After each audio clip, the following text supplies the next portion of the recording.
ఆదిలాబాద్ పట్టణంలోని గంగపుత్ర శివాలయంలో భక్తులకు అన్నదానం నిర్వహించారు. స్థానిక శివాజీ చౌక్ మారియమ్మ ఆలయ వార్షికోత్సవం సందర్భంగా ఈ కార్యక్రమం నిర్వహించినట్లు నిర్వాహకులు తెలిపారు. ప్రతి సంవత్సరం జూన్ 29న ఆలయ వార్షికోత్సవం జరపడం ఆనవాయితీగా వస్తుందని, ఈ సంవత్సరం వార్షిక వేడుకల అనంతరం నేడు ద్వాదశ అన్నదానం కార్యక్రమం చేపడుతున్నట్లు తెలిపారు. ఇక భక్తులు పెద్ద సంఖ్యలో హాజరై అమ్మవారి అన్నప్రసాదాన్ని స్వీకరించారు.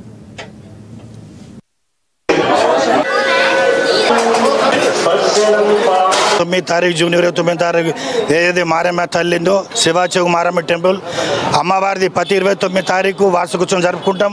అదే సందర్భంగా అన్నదాన కార్యక్రమం చేస్తాం.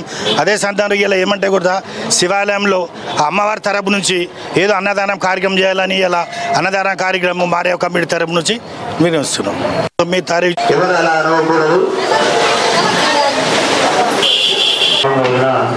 ఈ అన్నదాన కార్యక్రమం దాతలచే నిర్వహించబడుతున్నది.